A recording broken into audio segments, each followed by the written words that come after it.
What is going on, everyone? My name is Andy. Welcome back to another FPL video. Today we're doing another guest draft and I'm joined by a top FPL manager, Abdul, aka FPL Salah. How are you doing? Yeah, I'm good, Andy. Thanks. Yeah, how are you, mate? Yeah, I'm pretty good. You happy to have FPL back, or would you have enjoyed a little bit of a longer break? I think a wee bit of a longer break, but yeah, it is what it is. I'm happy that it's we've got still a few weeks left to kind of put a proper drafts together and kind of get heads together. But yeah, fairly happy with it. Yeah, I'm looking forward to getting a little bit more information from pre-season. I think we've got a lot already, obviously from last year, but there's still some bits and Yeah. pieces to kind of put together. So, yeah, that will be handy. And when I say top FPL manager, I'm just going to bring up the rank history. I know you're not someone to really bang on about it, so I'll do it for you. So not only is there 6 top 5,000 finishes in the since you've been playing, but 3 of them have come in the last 4 years, which is mad. That because if you talk to anyone that's played FPL for a while, they'll tell you FPL's harder now, not easier. So how are you doing it? What's the number one tip for someone that wants to go and get a top 5k this year? Also, I think it's ever since I subscribed to your channel, Andy. Come on, no, come on. What's the real reason? I like that though. I like that. Yeah. Honestly, Andy, like I get asked this question quite a lot. Like, what is the kind of one advice that you'd give, like to kind of get a top finish? And for me, I'd say the main thing that I've kind of done better over the years is just really just being patient with my transfers and making the transfers as late as possible, like when you've got the most information. Because I found, like, in my early years, I used to focus a lot more on team value, make early transfers, kind of jump on bandwagons and stuff like that. Whereas now I've realised that I pretty much ignore team value. Wait until Friday night or Saturday morning, until you've got all the information, and then kind of make your informed transfer. Then I think that's honestly the best advice I would give. If I was to give like one piece of advice, that would probably be it. Yeah, I think that's something that I've kind of talked about a lot over the last couple of seasons. Like, I don't have so many top 5Ks, but I've finished in the top 10K the last 2 years. And I think being patient, especially with those like top players like Harry Kane, Haaland, Salah, well, maybe not Haaland, we'll wait and see.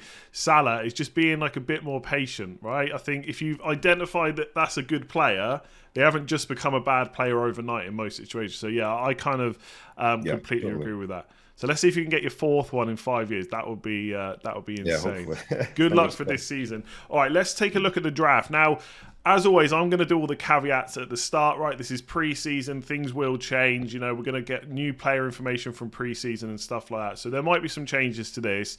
But overall, I think 5 at the back is looking fairly popular. I think Praz also had 5 at the back.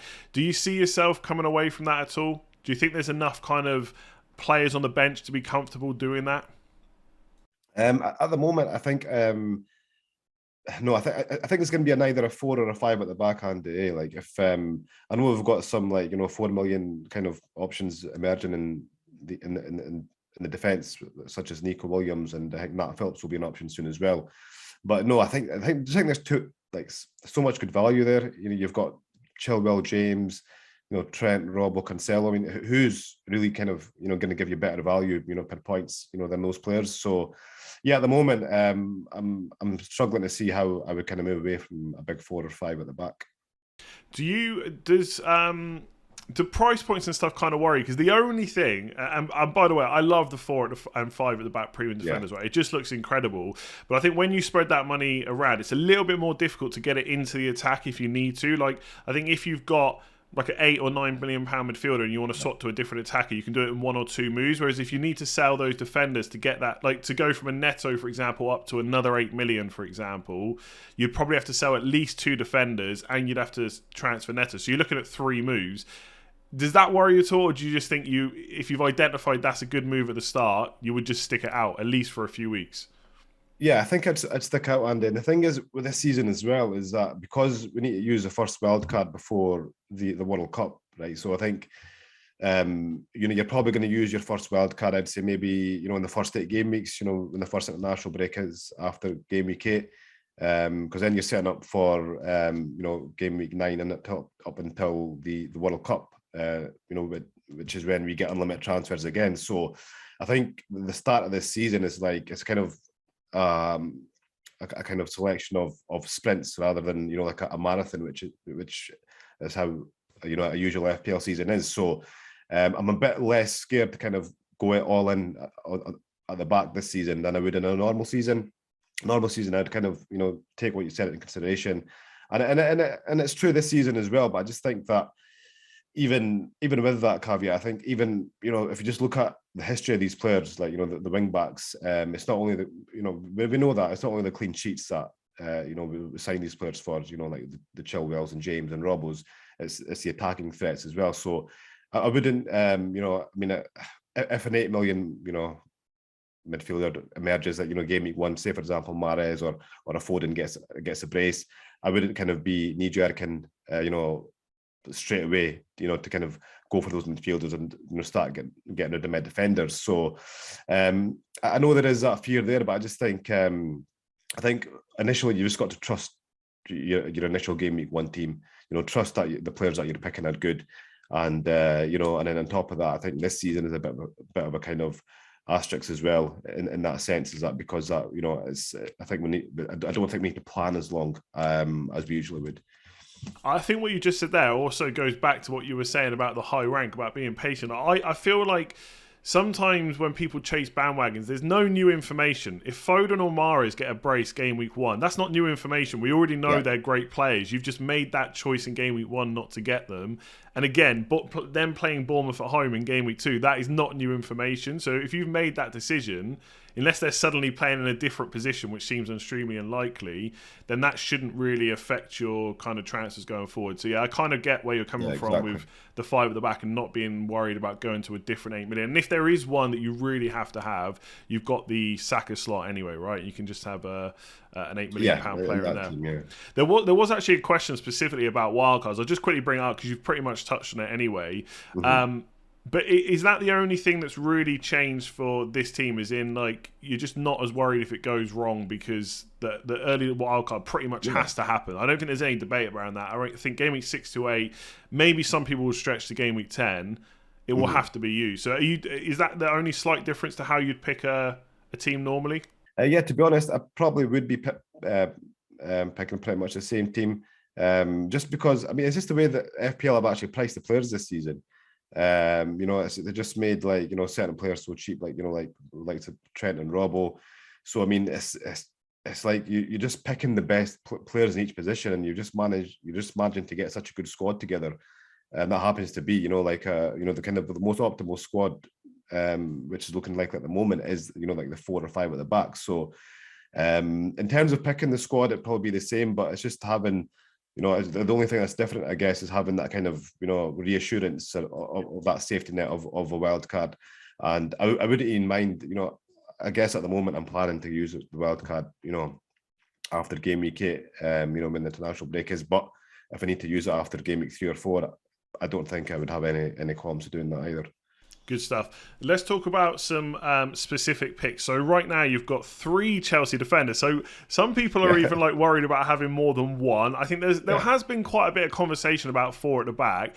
And again, we're recording this, what day is it? It's Thursday. It's probably going to go out on Friday. So there might be new signings that come in, right? So far, obviously Sterling's in. There's a lot of talk about Ake. Koulibaly is pretty much done at this point. There's also talk about Kimpembe as well. I can't imagine they're trying to sign those 3 defenders and they're moving off 5 at the back. Obviously, squad depth is important, but whether or not it's 4 or 5 at the back, do you think 3 Chelsea? Like, I guess even a different question: do you worry about double up and triple ups? Because obviously, one thing people hate, you know, goal goes in, clean sheets lost. Is that something that worries you, or is it a case that if James and Chilwell are the best at 6 million and Mendy's the best at 5, they just all get selected? Yeah, pretty much, Andy. I mean, I usually look at it on an individual basis, but I do actually look at. I mean, when it comes to defence, I would look at triple ups and double ups, but I think with the Chelsea defence, it's just, again, just so good value. I mean, you've got Mendy there at 5 million, who is, you know, by far the best 5 million goalkeeper, and then you've got James and Chilwell at 6 million, who,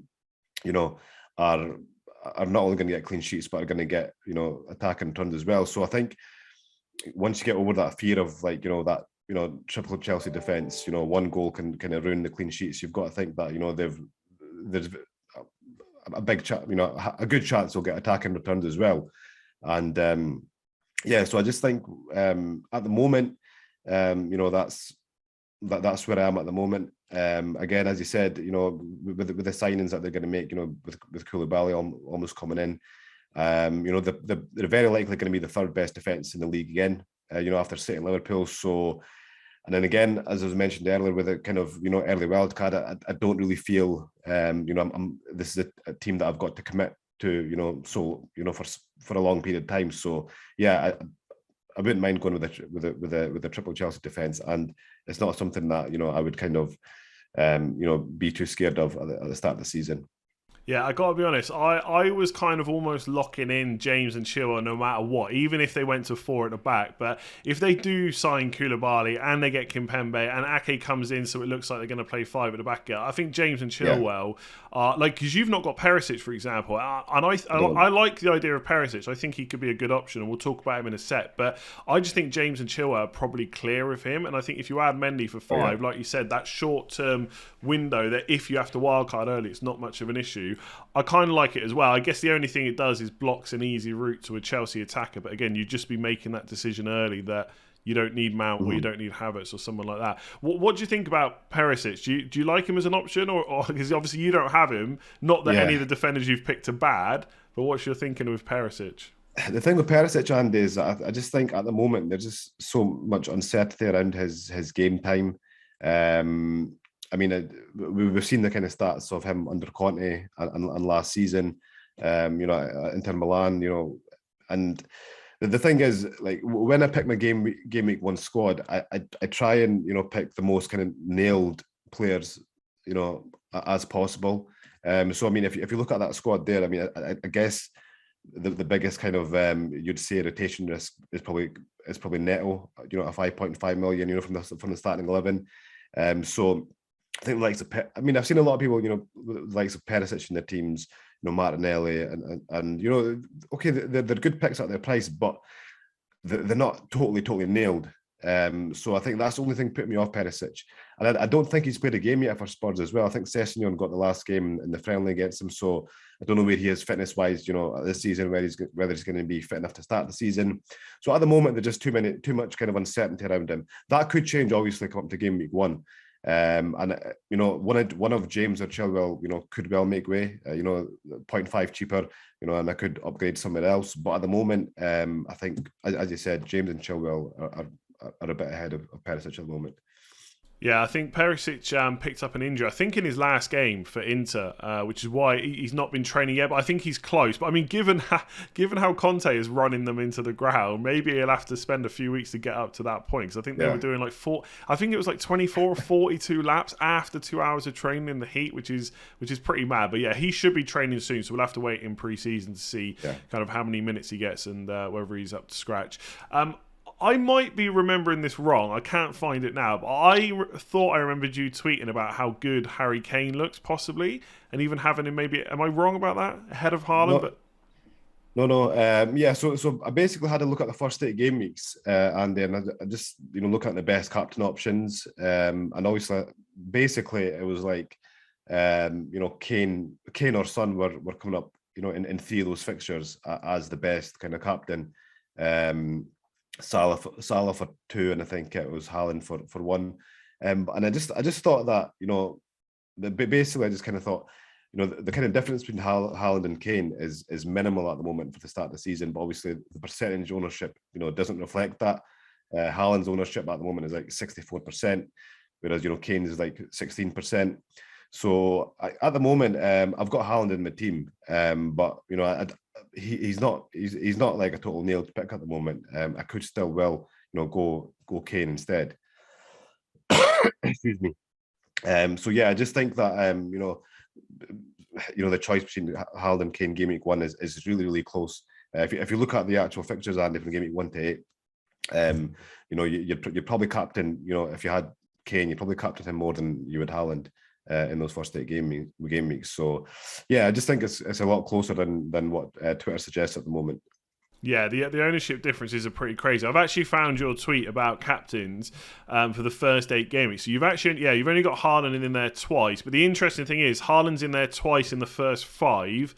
Kane and Son only once in the first 5. So it might one of the strategies that a lot of people haven't talked about, and to be honest, I've not given it a huge amount of thought yet. I'm trying to get my Game Week 1 squad locked in before I worry about future transfers and stuff like that. But it might be a case that you give Haaland the first 4 or 5, see how he's getting on, and then maybe actually the switch to Kane or Son is then on later for those fixtures, because it does seem pretty crazy that Kane and Son have got Southampton, I think it's Nottingham Forest and Fulham in the first 6, and they're not in our teams. I guess on that, just to kind of skip forward to one of the other questions that's not specifically about your draft, what do you think of 3 premiums? So having Salah, Haaland, and one of Kane or Son, do you think it's going to be viable at all?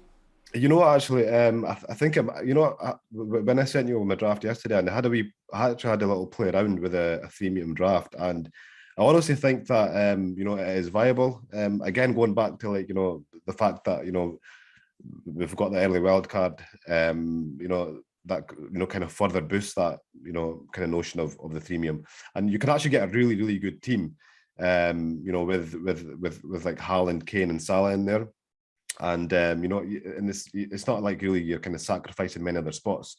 So let me just kind of just pull that up, actually, the actual team that I made. So basically, you've got Trent, you've got Robbo, you've got James, Mendy, Salah, Haaland, and Kane, right? And the kind of fillers there are Tomiyasu, Dunk, Neto, and Rashford in your starting 11. So I mean, you've got Tomiyasu and Dunk, who are the 2 best 4.5 million defenders. And you've got Rashford, who at the moment is a big uncertainty, but I think coming up to the season, he could very well be a good 6.5 million option. I mean, if he keeps on getting games and we know he's going to start game week 1, then he becomes an option. But that 6.5 million spot can go somewhere else anyway. And I think Neto is probably the best 5.5 million midfielder in the game at the moment. So so I mean, and then you've got a bench there of De Silva, Andreas, and Greenwood. And so De Silva and Andreas, both 4.5 million midfielders who will play. So again, I think that's a really, really decent team. I don't know if I'd be brave enough to actually, go with that, but it's not like in previous seasons you'd see people trying to kind of fit in 3 premiums, and it'd just be a total disaster when you looked at the rest of the players. But it's not the case this season. Yeah, I kind of I actually agree. So my new current draft video is going to go out on Sunday. Spoiler alert for anyone that's watching this. And in that, I spoke about a 3 premium draft because it's quite popular. I didn't want to pretend that I was going to go for it, but I have put a draft together because obviously I want to see what it looks like. And I was kind of the same last year. When everyone was talking about Lukaku and Ronaldo and Salah, I wasn't interested in the slightest. I never even really gave it a second thought about, whether I was going to try and rip my squad apart. I do think it's potentially viable. From everything, I put a slightly different draft together. I think it was like a 4-4-2, and I think I had a second 5.5 million mid in there. I guess you're just betting on Kane versus all those value defenders. Like, you can still get a few in, but you can't get as many. So it's just, if they concede a few in the first few games and Kane and Son do what we're expecting them to do, it could win out. But I feel like the only thing is you need those 3 premiums to be almost smashing it a bit more than you would if you only had 2 of them. So you almost need them to get 8 to 10 points every single week, like all 3 of them. Whereas I think it's just a little bit of pressure off if you've only got 2. That's my only concern with it, basically. Yeah, I mean, it's I guess it does come to a point where like having 3 premiums does cause a negative EV, but yeah, I just think it's a lot more viable this season than we've ever seen before. But yeah, I mean, you can get, as you've probably seen yourself, Andy, when you put that draft together, there's just so many good kind of drafts you can put together with a freemium. Yeah, absolutely. Like I said, I'm going to talk about it on Sunday a little bit more. But I think, like last year I was completely against it. This year I'm open to it. I don't think I'm going to do it, but I'm at least open to it. So that's a bit of progress versus last year. We'll just quickly go back to your draft and we'll do a few questions. So are you someone that's probably going to switch Saka to Jesus? Possibly. I've got Saka there at the moment because I think I think that price point, obviously, there's a lot of 8 million mids. So if I was to go for, like, for example, if I was to go for Jesus, I would take out, Awoniyi, I think that's how you pronounce his name, Awoniyi to Jesus, and then Saka to Martinelli. But I don't really like anybody in that 6 million price bracket in the midfielders at the moment. So at the moment, I've got Saka. I think I see a lot of people talking about Jesus being on penalties, but I'm not sure. I mean, Saka was the kind of penalty taker, last season. For some reason, Martinelli took the penalty last day of the season. I don't know if he won it, actually. I need to check that. I wonder if he won it, because I can't remember if Saka had already taken one. Yeah, maybe that was why. It wasn't, because I was a Saka owner like a lot of people at that point, so I was hoping he would take it. But yeah, I agree. I don't think I feel like it's a weird one. I feel like Jesus will get them because they don't really have another main man, and he's now the striker, and they want goals. But his record's pretty bad. I think he's missed more than he's scored. He's missed 7 out of 12. So I agree. It's not. Yeah, he's missed 7. It's not locked in. I hope one of the journalists asks. To be honest, it'd be good to know. But that is a good point. It's not a definite, is it? Yeah, it would be. And to be honest, if he does take them, you'd probably say it's not a good thing if he's missed 7 out of his last 12. But yeah, but that aside, I mean, his ownership is obviously going to be quite scary to go against at the start of the season. If I think it's at around 50% at the moment. But at the moment, I just think with that kind of price point, with Saka, there's so many other midfielders that can move on to, if need be. So that's where I am at the moment. But yeah, could well become Jesus. But at the moment, I'm happy with Saka and a 1 year. Yeah. So with Awani, You're a stats person, so I know his stats from the Bundesliga are pretty decent. Yeah. Is it just a case of, I mean, at 6 million, like you said earlier, there's not a huge amount of guarantees in midfield. Like there's some with potential but not necessarily minutes, some with potential but not good fixtures. Mm-hmm. So is he in because you just think he's going to be nailed and his numbers look good and just hoping that translates? Yeah, I think so. I mean, it was actually 11ify who built a 1 year to my attention in one of his tweets. So I hadn't heard of him before.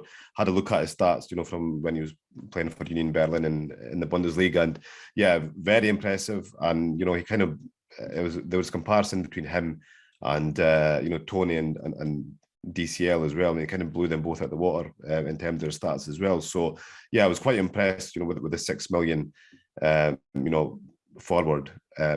But I think more than kind of his fixtures and that, I think what he allows is, he's an enabler and he's a good option. I mean, he allows Saka there as well. He basically allows that kind of 5-man defence, and then Saka as an 8 million midfielder there as well. So I just think with that type of player, it's not like a sacrifice, but it's just like one of those players where, you just kind of stick him in, you kind of hope for the best really with this, and you kind of hope that his stats will translate into points, and the rest of your squad will kind of make up for that as well. So yeah, I'm really impressed with the stats. I think he got 15 goals last season with an XG of about 40 odd as well. So he's his stats are kind of stacking up. Yeah, I really like it. I think I know a lot of people talking about promoted teams and stuff like that, but I mean, the reality is that both Bournemouth and Fulham have got pretty bad opening fixtures, so it's really hard to go for Solanke or even to justify the extra 0.5 for Mitrovic. So I've actually got a Nottingham Forest forward in my team as well. I've only got Johnson in there currently because I'm not sure what the penalty situation is like, because I think he took the last 3. So I'm interested to see what happens there, whether that switches over. I do think Awani will be the more central striker, and from what a lot of people have said, Johnson might drift wide a little bit, so I might switch over. But I quite like it. I think the opening 3 fixtures are pretty good. Good enough anyway for 6 million. I wouldn't really be too worried about that anyway. Okay, there's just a couple of other questions that came up. We've actually covered a lot from what we talked about. So we talked about 3 premiums, early wildcards. One of them's about Jarrod Bowen. Who, to be fair, I agree, has been almost completely overlooked. I know there'll be some people that have talked about him on Twitter, but if you go and look at anyone's drafts, I'm barely seeing Bowens in any one. Do you think, is it the Man City fixture in game week 1 that's putting you off? Bearing in mind they do have Forest game week 2, or is it just a case it's game week 1 and 0.5 million does matter? Yeah, I think it does. I mean, Bowen had a great season last season where he got 12 goals and 17 assists, but I don't see him. I don't see him kind of repeating, that kind of feat, or probably not even anywhere close to that. So I don't know. I think 8.5 million for me is probably 0.5 overpriced. I think a lot of people might disagree with me on that, but that's what's put me off him initially. And obviously his kind of game week 1 fixture, and then the kind of amount of other 8 million midfielder options that we've got there. kind of just takes him out of the equation for me, really. But I wouldn't say he was a bad pick. I still think he'll do well, but I think for him to do as well as he did last season, West Ham are going to have like another really great season. And then he's going to have another great season as well. This is his first season that he's got over 200 points. So yeah, it's just one of those where it's like, I think, if he maybe does it, the same, the kind of the same type of numbers again this season, then okay, then you might start taking him a bit more seriously, as a kind of, a premium or a mid-premium asset. But for me, I just think at the moment, 8.5 is too much. Yeah, I feel like it's one of those just annoying, like FPL, like as much as I sometimes moan about the prices are too low or too high in some situations, like pricing is difficult, and I kind of predicted that he would be 8.5 because he got over 200 points, and once you hit 200 points, FPL do tend to ramp up the price quite a bit, but then when you see everyone else at 8, I feel like maybe they should have just dropped him down to at least make him part of the conversation. Like, I think when you've got Man City, Spurs and Chelsea in the opening 6, it kind of just, that's a lot of cons versus Nottingham Forest in game week 2 and the extra 0.5. So I think he'll find his way into our teams at some point. Again, I don't know if he's going to get 200 points, but I think he'll get enough for 8.5. It's just not straight away. So I'm kind of in agreement about that. The last question, which I got to be honest, I think is just going to be a no straight out. Again, maybe at some point this season. Do you think there's any value, or I guess another way to put it, is there any way that you'd put any of the £10 million midfielders into your team game week 1? So there's only 2 of them, which is Sterling, who I know has got a Man City image on the picture I've put up. I've realised he's now gone to Chelsea. I should have changed that. Or Bruno Fernandes, who might have penalties back if Ronaldo does go. Any interest in them from the get-go? Not from the get-go, but I really think one or both of them will be in my team at some point in the season. I do think that Bruno could have another kind of great season, probably similar to what you had 2 seasons ago. I think you got 18 goals and 12 assists or something. It just really depends how United kind of perform under Ten Hag, what position he plays. And I think Sterling actually becomes a better option now than he was at Man City. I know that's kind of up for debate as well, whether he's a better option now or a worse option. But I do think that he's obviously going to get a lot more minutes. He's going to be playing as a part of the front 3. Probably be one of the first names on the team sheet, especially when it comes to the attack. So I think he's a better option now. But yeah, not from game week 1, Andy. I just think there's too much of a risk there, but probably very likely to be in my team at some point in the season. Yeah, when I saw Sterling was getting linked to Chelsea, I was really hoping FPL were going to price him a little bit lower. Again, it's one of those, again, they can absolutely justify 10 million because of what he can do, but I think to make him a conversation starter in game week 1, you have to make him a bit cheaper. And like Mason Mount is probably not as good as Sterling, but he ain't far off, and 2 million goes a long way. So yeah, I agree. I actually think Ronaldo could be like a weight off Man United players' shoulders if he goes, and that would give Fernandes penalties back as well. But I tend to agree. It's just very hard to shave 2 million off the rest of the team to justify one of these. All right, good stuff. I just wanted to say thank you very much for joining me. That was much appreciated. Thanks for having me on. And good luck for this season. I hope you get another top 5k. That would be an absolutely mad record. No matter what you get, you don't lose the rest of the season's record. So it's probably not going to matter. I think pressure's probably off. But yeah, if you guys enjoyed that, make sure to go and follow Abdul. I've put the links to Twitter in the description below. You can follow how his season goes all throughout this year. Obviously, give it a like if you enjoyed it. Hit that subscribe button if you're new, and we'll catch you again soon.